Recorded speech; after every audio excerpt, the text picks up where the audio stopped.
बिस्मिल्लाहिर्रहमानिर्रहीम अस्सलाम वालेकुम। उम्मीद कर जवान दोस्त खैरियत से होंगे। मैं हूं आपका अपना मेज़बान मोहम्मद बिलाल सफदर। अल्लाह के फजल करम और शुक्र के साथ उम्मीद करता हूं आप तमाम दोस्त ठीक होंगे। आज असि रमज़ान मुबारक स्पेशल रेसिपी लेकर हाजिर हुए हैं।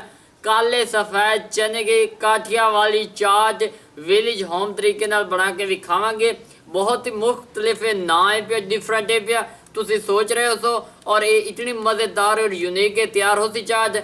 तो बिना टाइम वेस्ट किए हम लोग चलते हैं वीडियो की तरफ और वीडियो को आखिर तक जरूर देखना। अल्लाह जी काठिया वाली चाट के लिए जो चीज़ें इस्तेमाल हो रही हैं वो चेक कर लो। पहले शुरुआत असी वसलों तो करेंगे पे ये वसल इन पे उस तो बाद खीरा है पिया उस तो बाद टमाटर है उस तो बाद इमली का रायता ला लो या पल्प ला लो या पानी ला लो जिमें तुहानू बेहतर लगे। उस तो बाद कैचअप है पिया कैचअप वो जो टमाटर वाला होंदा है पिया बाजार च मिल जाता वो असी यूज़ करेंगे पे। उस तो बाद दही जी खूबसूरत घर च इस्तेमाल होंगी है घर की जमी हुई दही मक्खन वर्गी वो इस्तेमाल होती। उस तो बाद चाट मसाला जीरा ते कलवंजी ये त्रै चीज़ें इस्तेमाल मैं करेंदा पे। बाकी है भुने हुए जेड़े उबाल के असी रखे हुए हैं सफ़ेद चने ने उस तो बाद काले चने ने उबाल के इनानी असी रखे हुए पिया। बहुत ही खूबसूरत इनकी लुक नज़र आती पई है। तो हुण मैं इहदे नाल नाल तुहानू आलू भी खाइंदा पिया।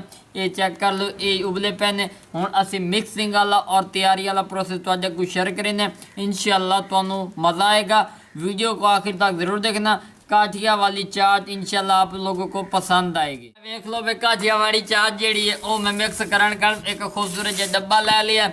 इस डब्बे के जी चीज़ पानी है वो तुहाडे को असी शेयर करांगे मुकम्मल तुहानू मैं दसांगा। पहले नंबर पर यार लोग सोच रहे हो भाई चाट भाई काठिया वाली चाट तुहानू ये दसीए काले सफ़ेद चने वाली तो इन्होंने दोनों असी इस तरह मिक्स कर रहे हैं क्योंकि इन्होंने दोनों चने की आपस में मुहब्बत है पई और अल्हम्दुलिल्लाह तुहानू ये पसंद आएगा तरीकाकार। और नाल ये वसल उतो इस तरह थोड़े जे धोल देने हैं। ये रोज़ेदार खाने रोज़ेदार इस तरह खाएंगे सानू मज़ा आएगा सानू खुशी मिलेगी कि साडे व्यूअर साडी यूनिक रेसिपी नू ट्राई करेंगे और खुश होंदे पे।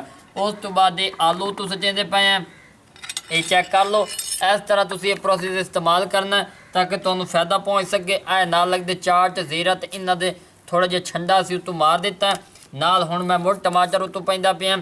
ये चेक कर लो। लोग सोच रहे हो कि भाईजान ये वसल आलू ते असी बना सकते हैं। मेरे प्यारे भाइयों दोस्तों ये जी चीज़ मैं तैयार कर रहे हैं ये तुहाडे ज़हन पहले कोई नहीं है। काठिया वाली चाट ये मैं तैयार कर रहे हैं सिर्फ तुहाडे फायदे का ताकि रोज़े दे विच ज़्यादा अखराजात बंदे नहीं अफोर्ड कर सकते।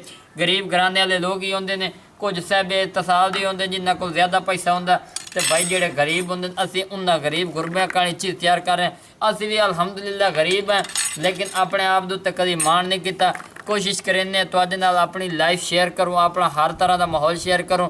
ये चेक कर लो वसल इहदे विच पै चुके हैं। हुण असी इनू अच्छी तरह इस तरह मिक्सिंग करें ये चेक कर लो।